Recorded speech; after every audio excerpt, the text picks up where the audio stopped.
Extreme Ownership: How U.S. Navy SEALs Lead and Win by Jocko, Willink, and Leif Babin. Sent to the most violent battlefield in Iraq, Jocko, Willink, and Leif Babin's SEAL Task Unit faced a seemingly impossible mission: help U.S. forces secure Ramadi, a city deemed all but lost. In gripping first-hand accounts of heroism, tragic loss, and hard-won victories in SEAL Team 3's Task Unit Bruiser, they learn that leadership at every level is the most important factor in whether a team succeeds or fails. Willink and Babin returned home from deployment and instituted SEAL leadership training that helped forge the next generation of SEAL leaders. After departing the SEAL teams, they launched Echelon Front, a company that teaches these same leadership principles to businesses and organizations.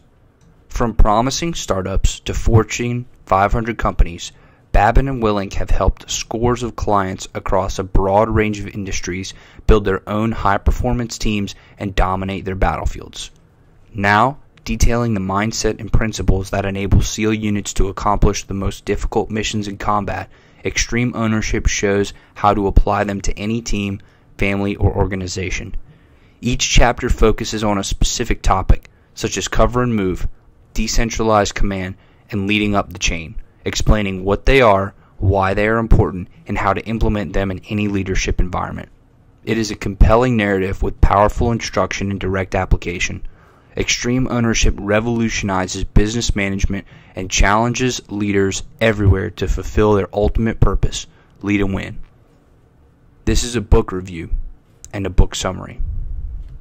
Now you may be asking, why should you read this book? First of all, it is an extremely powerful guide to leadership. Also, it was written by two Navy SEALs who led the most highly decorated Special Operations unit of the Iraq War. It is a #1 New York Times bestseller, has over 2,000 5-star reviews on Amazon, and is number 15 on the Amazon's most read books chart. This book was written by Jocko Willink, a decorated retired Navy SEAL officer, author of the book Extreme Ownership: How U.S. Navy SEALs Lead and Win, and co-founder of Echelon Front, where he is a leadership instructor, speaker, and executive coach. Jocko spent 20 years in the U.S. Navy SEAL teams, starting as an enlisted SEAL and rising through the ranks to become a SEAL officer.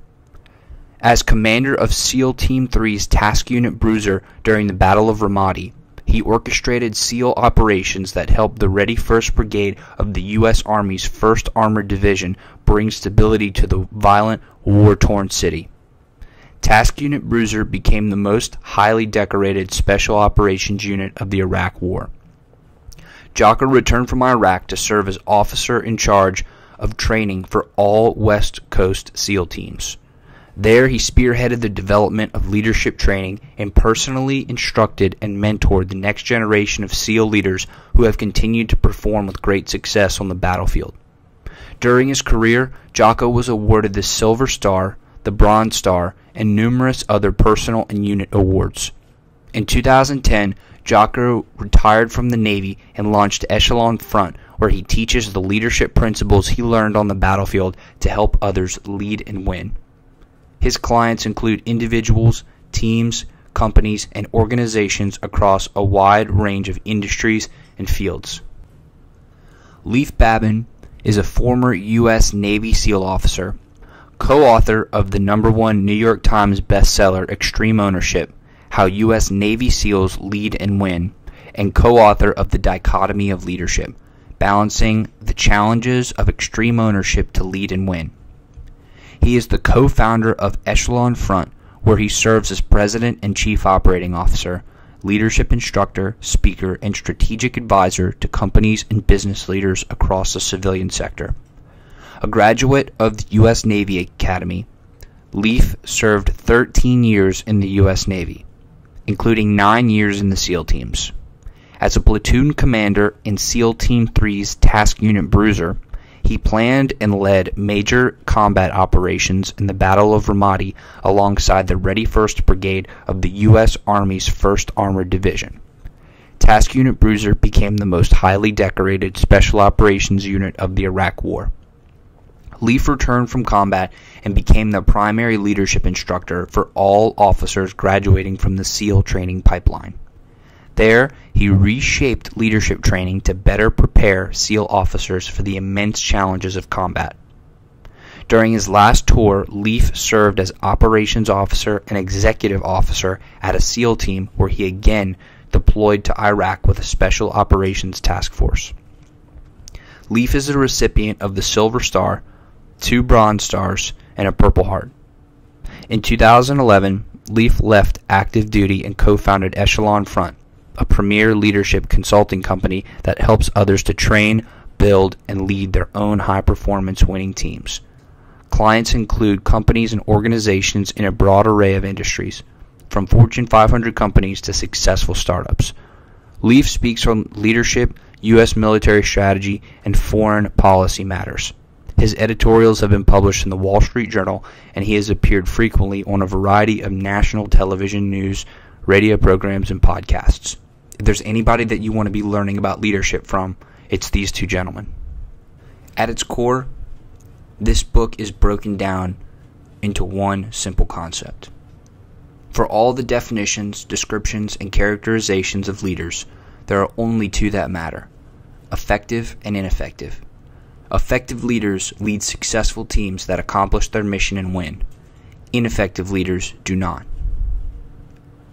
The authors very clearly tell us exactly how we can accomplish this mission of being effective through one simple concept. How do you become the most effective leader possible? Extreme ownership.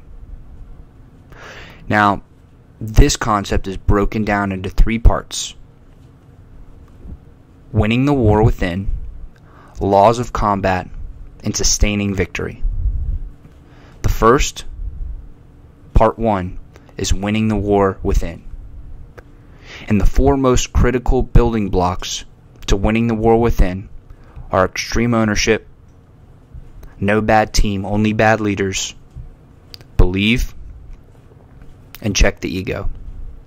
Let's dive into these more in depth. Chapter 1, Extreme Ownership. On any team, in any organization, all responsibility for success and failure rests with the leader. The leader must own everything in his or her world. There is no one else to blame. The leader must acknowledge mistakes and admit failures, take ownership of them, and develop a plan to win.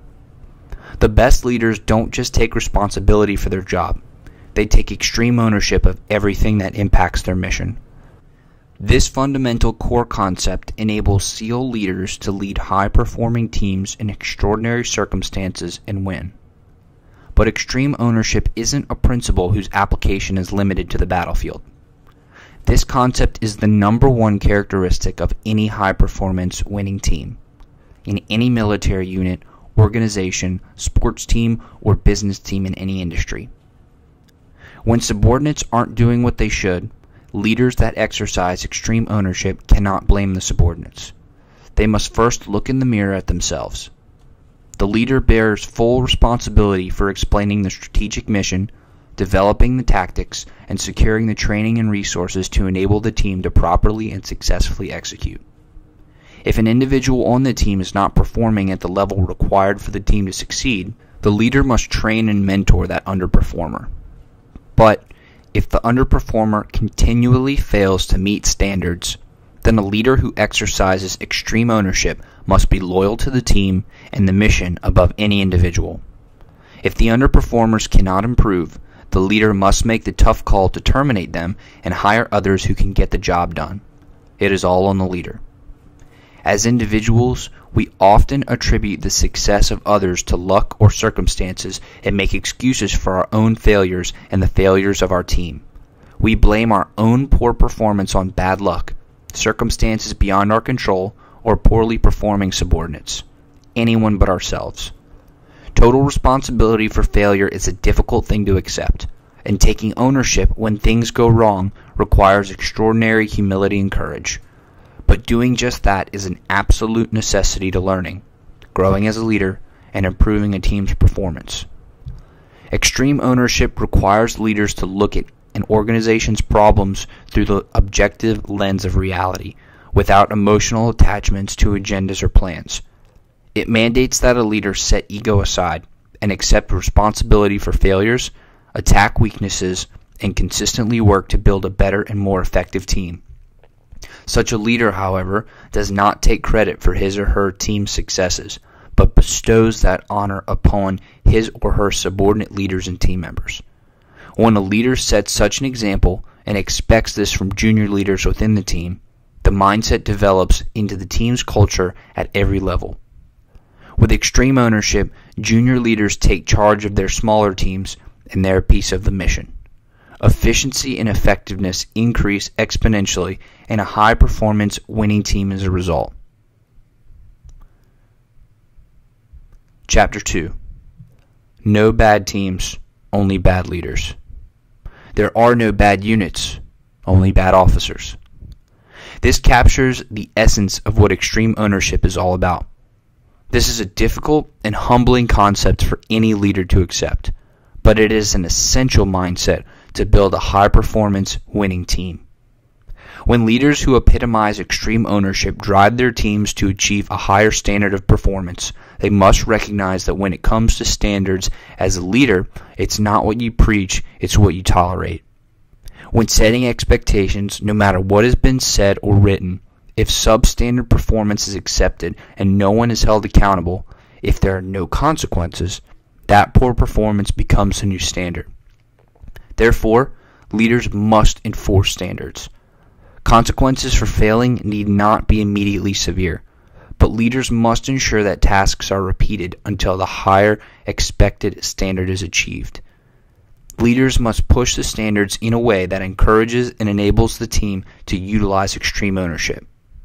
The leader must pull together the different elements within the team together to support one another, with all focus exclusively on how to best accomplish the mission.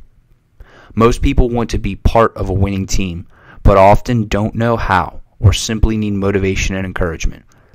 Teams need a forcing function to get the different members working together to accomplish the mission, and that is what leadership is all about. Once a culture of extreme ownership is built into the team at every level, the entire team performs well, and performance continues to improve even when a strong leader is temporarily removed from the team. On the battlefield, preparation for potential casualties plays a critical role in team success if a key leader should go down. But life can throw any number of circumstances in the way of any business or team, and every team must have junior leaders ready to step up and temporarily take on the roles and responsibilities of their bosses to carry on the team's mission and get the job done if and when the need arises. Leaders should never be satisfied. They must always strive to improve, and they must build that mindset into the team. They must face the facts through a realistic, brutally honest assessment of themselves and their team's performance. Identifying weaknesses, good leaders seek to strengthen them and come up with a plan to overcome challenges. The best teams anywhere, like the SEAL teams, are constantly looking to improve, add capability, and push the standards higher. It starts with the individual and spreads to each of the team members until this becomes the culture, the new standard. The recognition that there is no bad teams, only bad leaders, facilitates extreme ownership and enables leaders to build high-performance teams that dominate on any battlefield, literal or figurative. Chapter 3. Belief. In order to convince and inspire others to follow and accomplish a mission, a leader must be a true believer in the mission. Even when others doubt and question the amount of risk, asking, is it worth it? The leader must believe in the greater cause. If the leader does not believe, he or she will not take the risks required to overcome the inevitable challenges necessary to win, and will not be able to convince others, especially the frontline troops who must execute the mission, to do so. Leaders must always operate with the understanding that they are part of something greater than themselves and their own personal interests. They must impart this understanding to their teams down to the tactical level operators on the ground. Far more important than training or equipment, a resolute belief in the mission is critical to any team or organization to win and achieve big results. In many cases, the leader must align his thoughts and visions to that of the mission. Once the leader believes in the mission, that belief shines through to those below and above in the chain of command. Actions and words reflect belief with a clear confidence and self-assuredness that is not possible when belief is in doubt. The challenge comes when that alignment isn't explicitly clear. When a leader's confidence breaks, those who are supposed to follow him or her see this and begin to question their own belief in the mission. Every leader must be able to detach himself or herself from the immediate tactical mission and understand how it fits into strategic goals.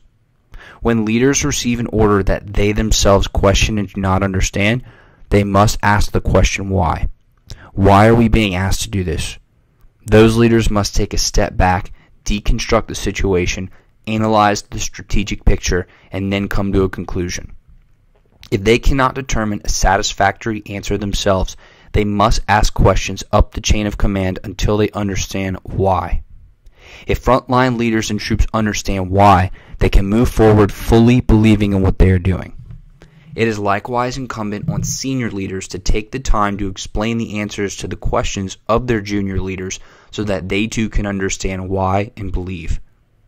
Whether in the ranks of military units or companies and corporations, the frontline troops never have as clear an understanding of the strategic picture as senior leaders might anticipate. It is critical that those senior leaders impart a general understanding of that strategic knowledge, the why, to their troops. In any organization, goals must always be in alignment. If goals aren't aligned at some level, this issue must be addressed and rectified.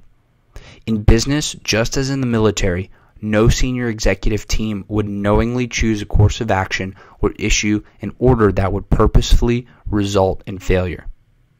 But a subordinate may not understand a certain strategy and thus not believe it. Junior leaders must ask questions and also provide feedback up the chain so that senior leaders can fully understand the ramifications of how strategic plans affect execution on the ground. Belief in the mission ties in with the fourth law of combat, Decentralized Command, Chapter 8. The leader must explain not just what to do, but why. It is the responsibility of the subordinate leader to reach out and ask if they do not understand. Only when leaders at all levels understand and believe in the mission can they pass that understanding and belief to their teams so that they can persevere through challenges, execute, and win. Chapter 4. Check the ego. Ego clouds and disrupts everything. The planning process, the ability to take good advice, and the ability to accept constructive criticism. It can even stifle someone's sense of self-preservation. Often, the most difficult ego to deal with is your own. Everyone has an ego. Ego drives the most successful people in life. In the SEAL teams, according to the author, in the military, and in the business world, they want to win. They want to be the best. That is good. But when ego clouds our judgment and prevents us from seeing the world how it is, then ego becomes destructive. When personal agendas become more important than the team and the overarching mission success, performance suffers and failure ensues. Many of the disruptive issues that arise within any team can be attributed directly to a problem with ego. Implementing extreme ownership requires checking your ego and operating with a high degree of humility. Admitting mistakes, taking ownership, and developing a plan to overcome challenges are integral to any successful team. Ego can prevent a leader from conducting an honest, realistic assessment of his or her own performance and the performance of the team. We must strive to be confident, but not cocky. We must take tremendous pride of the history and legacy of our organizations. We must be confident in our skills and eager to take on challenging missions that others cannot or aren't willing to execute. but we can never think we are too good to fail or that our enemies are not capable, deadly, and eager to exploit our weaknesses. We must never get complacent. This is where controlling the ego is most important. Part 2. The Laws of Combat. The 4 laws of combat are cover and move, simple, prioritize and execute, and decentralized command. Let's dive into these more in depth. Chapter 5. Cover and move. It is the most fundamental tactic, perhaps the only tactic. Put simply, cover and move means teamwork. All elements within the greater team are crucial and must work together to accomplish the mission, mutually supporting one another for that singular purpose. Departments and groups within the team must break down silos, depend on each other, and understand who depends on them. If they forsake this principle and operate independently or work against each other, the results can be catastrophic to the overall team's performance. Within any team, there are divisions that arise. Often, smaller teams get so focused on their immediate task that they forget about what others are doing and that they can depend on other teams. They may start to compete with one another, and when there are obstacles, animosity and blame develops. This creates friction that inhibits the overall team's performance. It falls on leaders to continually keep perspective on the strategic mission and remind the team that they are part of the greater team and the strategic mission. Each member of the team is critical to success. This creates friction that inhibits the overall team's performance. It falls on leaders to continually keep perspective on the strategic mission and remind the team that they are part of the greater team and that the strategic mission is paramount. Each member of the team is critical to success, though the main effort and supporting efforts must be clearly identified. If the overall team fails, everyone fails, even if a specific member of an element within a team did their job successfully. Pointing fingers and placing blame on others contributes to further dissension between teams and individuals. These individuals and teams must instead find a way to work together, communicate with each other, and mutually support one another. The focus must always be on how best to accomplish the mission. Alternatively, when the team succeeds, everyone within and supporting that team succeeds. Every individual and every team within the larger team gets to share in the success. Accomplishing the strategic mission is the highest priority. Team members, departments, and supporting assets must always cover and move, help each other, work together, and support each other to win. This principle is integral for any team to achieve victory. Chapter 6. Simple. Combat, like anything in life, has inherent layers of complexities. Simplifying as much as possible is crucial to success. When plans and orders are too complicated, people may not understand them, and when things go wrong, and they inevitably do go wrong, complexity compounds issues that can spiral out of control into total disaster. Plans and orders must be communicated in a manner that is simple, clear, and concise. Everyone that is part of the mission must know and understand his or her role in the mission and what to do in the event of likely contingencies. As a leader, it doesn't matter how well you feel you have presented the information or communicated an order, plan, tactic, or strategy. If your team doesn't get it, you have not kept things simple and you have failed. You must brief to ensure the lowest common denominator on the team understands. It is critical as well that the operating relationship facilitate the ability of the frontline troops to ask questions that clarify when they do not understand the mission or key task to be performed.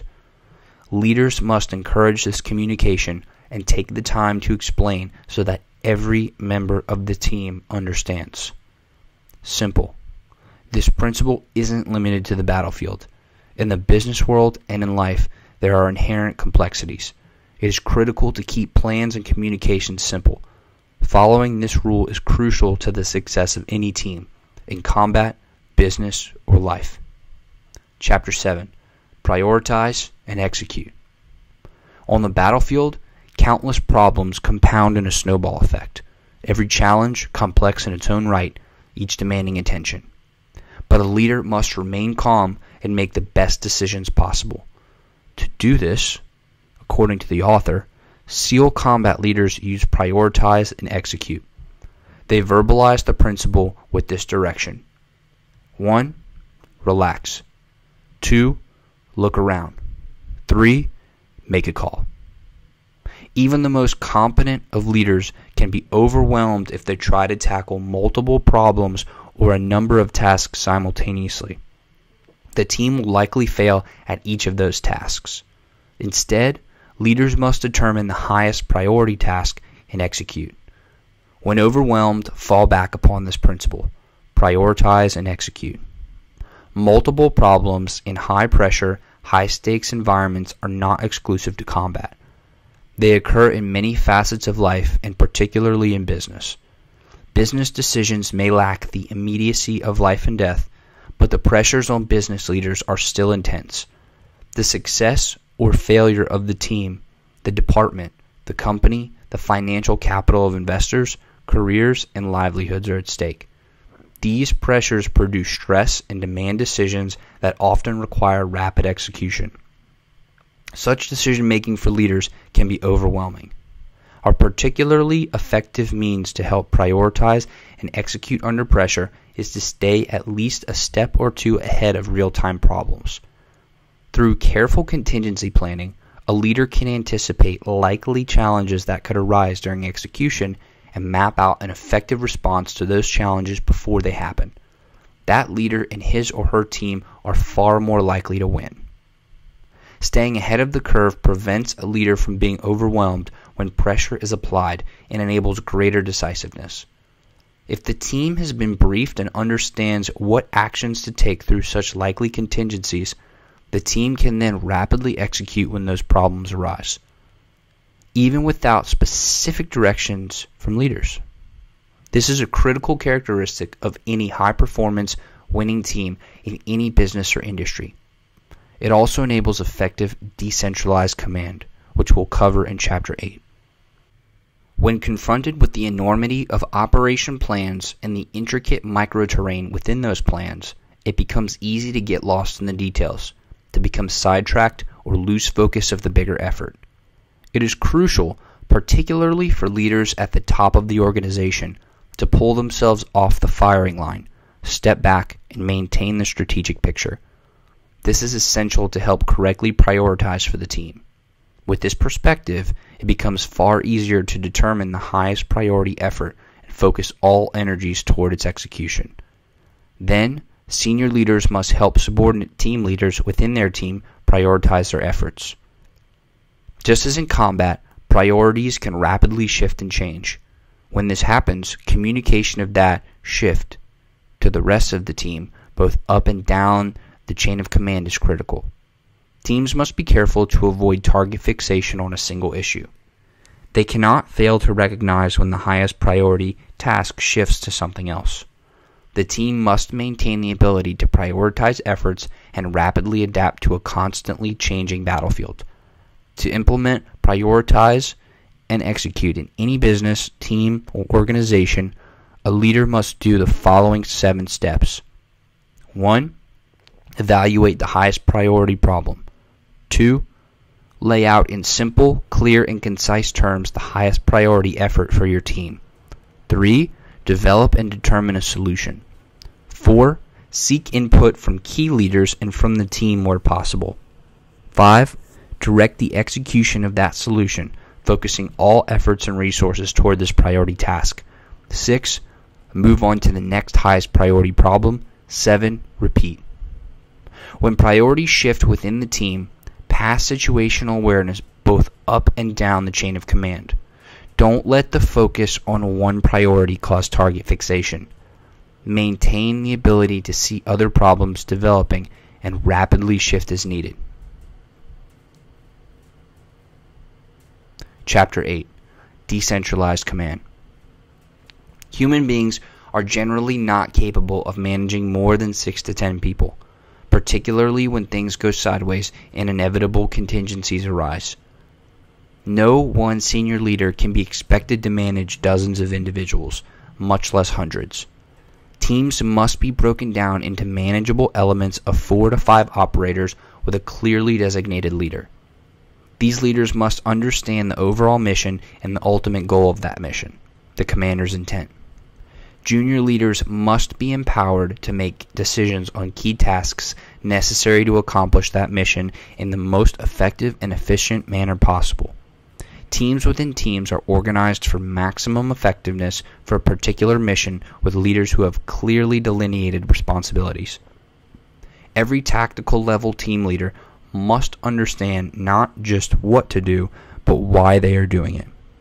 If frontline leaders do not understand why, they must ask their boss to clarify why. This ties in closely with Believe, Chapter 3. Decentralized command does not mean junior leaders or team members operate on their own program. That results in chaos.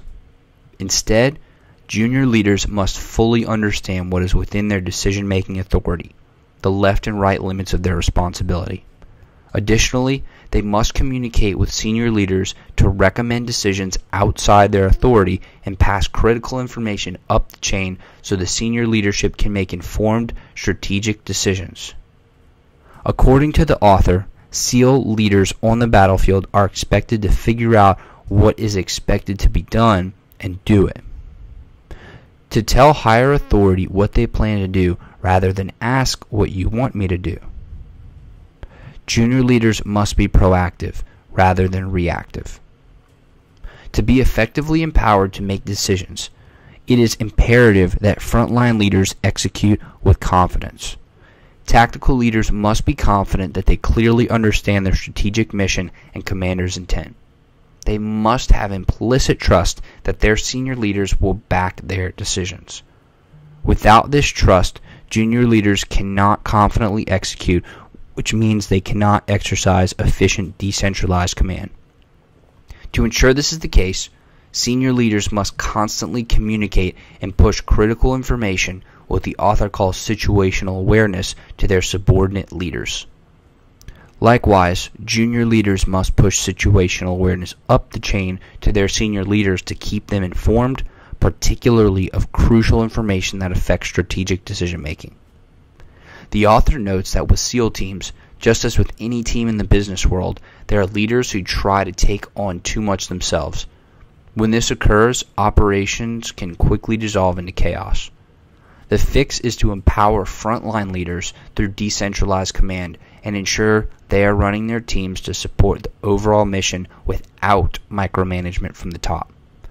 There are likewise other leaders who are so far removed from the troops executing on the front line that they become ineffective.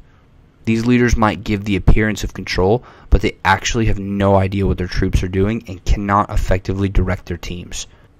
They call this trait battlefield aloofness. This attitude creates significant disconnect between leadership and the troops, and such a leader's team will struggle to effectively accomplish their mission. Determining how much leaders should be involved and where leaders should best position themselves to command and control the team is key.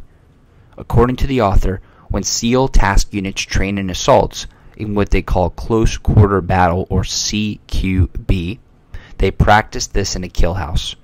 A kill house is a multi-room facility with ballistic walls, which SEALs, other military, and police units use to rehearse their CQB skills. For young SEAL officers learning the ropes of leadership, running through the kill house with the platoon provides a great training opportunity to determine how much they should be involved and where to position themselves.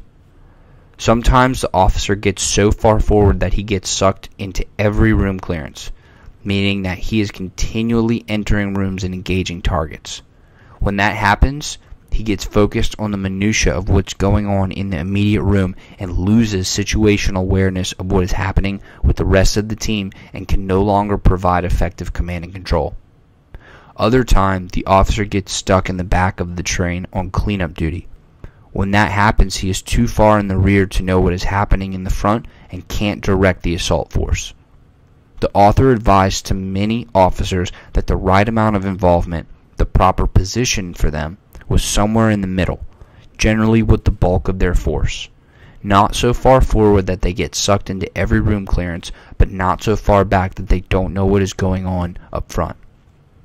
Contrary to a common misconception, leaders are not stuck in any particular position. Leaders must be free to move where they are most needed, which changes throughout the course of an operation.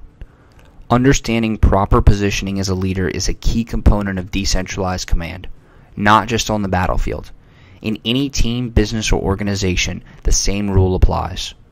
The effectiveness of decentralized command is critical to the success of any team in any industry. In chaotic, dynamic, and rapidly changing environments, leaders at all levels must be empowered to make decisions. Decentralized command is a key component to victory. Part 3. Sustaining victory. The 4 critical concepts of sustaining victory are plan, leading up and down the chain of command, decisiveness amid uncertainty, and discipline equals freedom, the dichotomy of leadership. Let's dive into these more in depth. Chapter 9. Plan. What's the mission? Planning begins with mission analysis. Leaders must identify clear directives for the team. Once they themselves understand the mission, they can impart this knowledge to their key leaders and frontline troops tasked with executing the mission. A broad and ambiguous mission results in lack of focus, ineffective execution, and mission creep.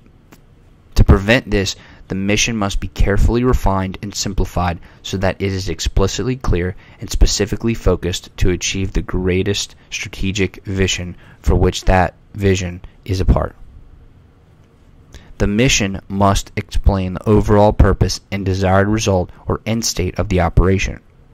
The frontline troops tasked with executing the mission must understand the deeper purpose behind the mission. While a simple statement, the commander's intent is actually the most important part of the brief.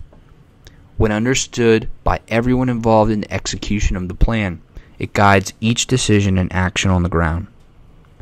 Different courses of action must be explored on how to best accomplish the mission with the manpower, resources, and supporting assets available.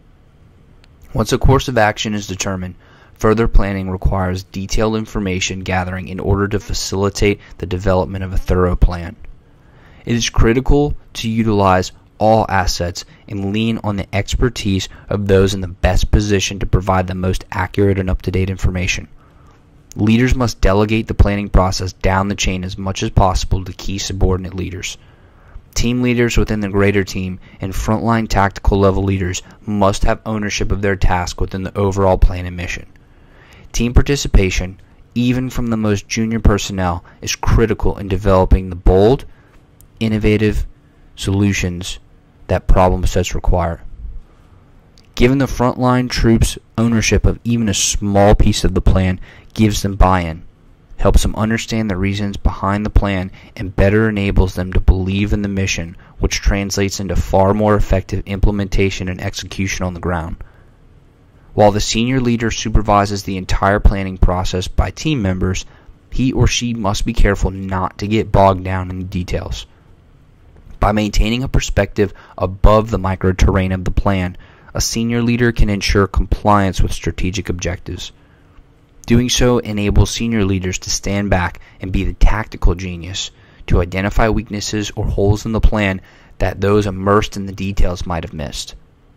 This enables leaders to fill in those gaps before execution. Once a detailed plan has been developed, it must then be briefed to the entire team and all participants in supporting elements. Leaders must carefully prioritize the information to be presented in as simple, clear, and concise format as possible so that participants do not experience information overload. The planning process and briefing must be a form that encourages discussion, questions, and clarification from even the most junior personnel.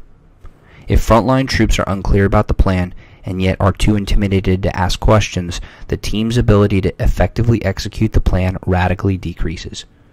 Thus, leaders must ask questions of their troops, encourage interaction, and ensure their teams understand the plan. Following a successful brief, all members participating in an operation will understand the strategic mission, the commander's intent, the specific mission of the team, and their individual roles within that mission. They will understand contingencies, likely challenges that might arise, and how to respond. The test for a successful brief is simple. Do the team and the supporting elements understand it? The plan must mitigate identified risks where possible. According to the author, SEALs are known for taking significant risk, but in reality, SEALs calculate risk very carefully. A good plan must enable the highest chance of mission success while mitigating as much risk as possible. There are some risks that simply cannot be mitigated, and leaders must instead focus on those tasks that actually can be controlled. Detailed contingency plans help mitigate risks because everyone involved in the direct execution or in support of the operation understands what to do when obstacles arise or things go wrong. But whether on the battlefield or in the business world, leaders must be comfortable accepting some level of risk. As a U.S. naval hero of the American Revolution and father of the U.S. Navy, John Paul Jones said, "Those who will not risk cannot win." The best teams employ constant analysis of their tactics and measure their effectiveness so that they can adapt their methods and implement lessons learned in future missions. Often business teams claim there isn't time for such analysis, but one must make time. The best SEAL units, after each combat operation, conduct a post-op debrief no matter how exhausted from an operation or how busy planning for the next mission. Time is made for this debrief because lives and the future mission success depends on it. A post-op debrief examines all phases of an operation, from planning through execution in a concise format. It addresses the following 3 items for a combat mission just completed. 1. What went wrong? 2. What went right? 3. How can we adapt our tactics to make us even more effective and increase our advantage over the enemy?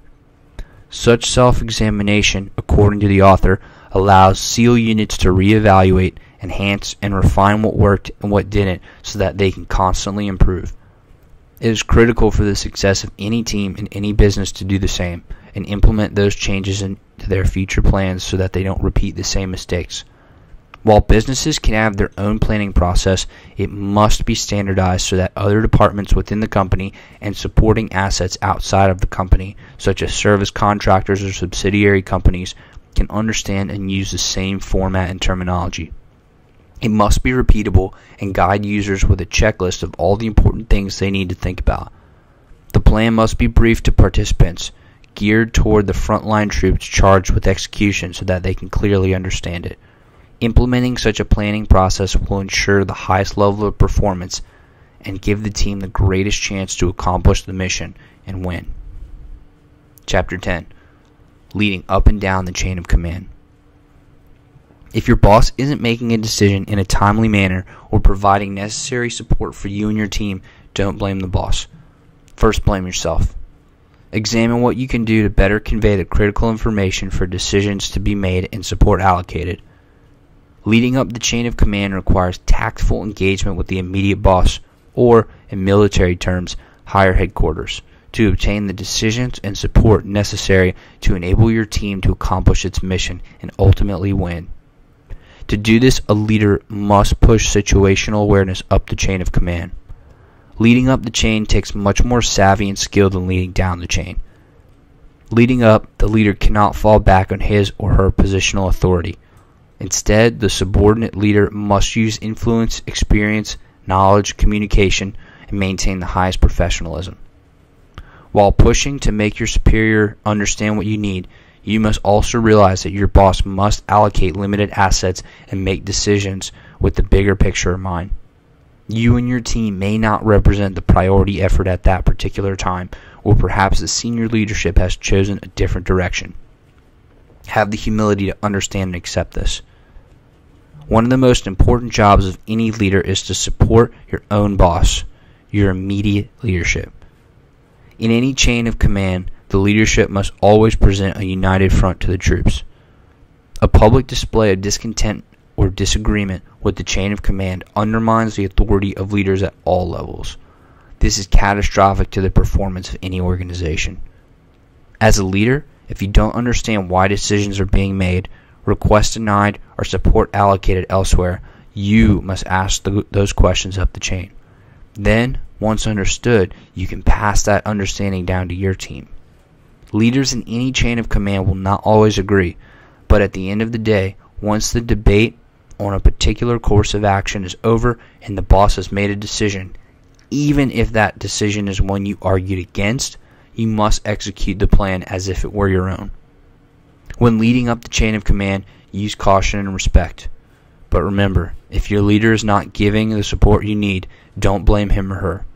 Instead, re-examine what you can do to better clarify, educate, influence, or convince that person to give you what you need in order to win. The major factors to be aware of when leading up and down the chain of command are these. 1. Take responsibility for leading everyone in your world, subordinates and superiors alike. 2. If someone isn't doing what you want or need them to do, look in the mirror first and determine what you can do to better enable this. 3. Don't ask your leader what you should do. Tell them what you're going to do.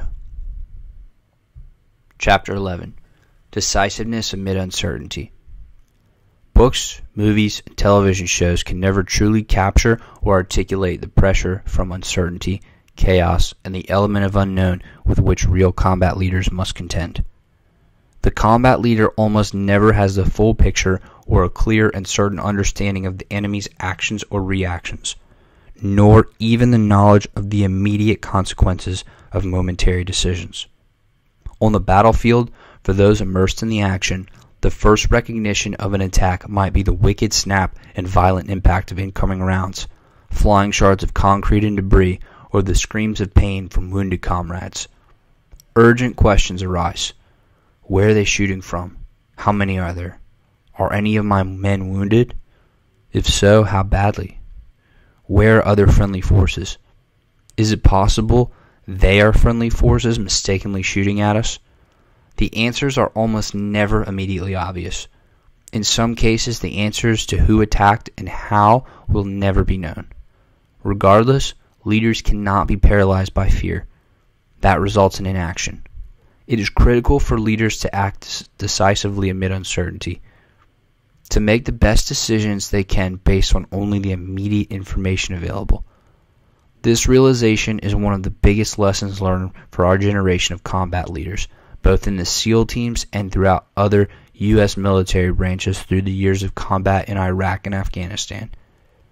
There is no 100% right solution.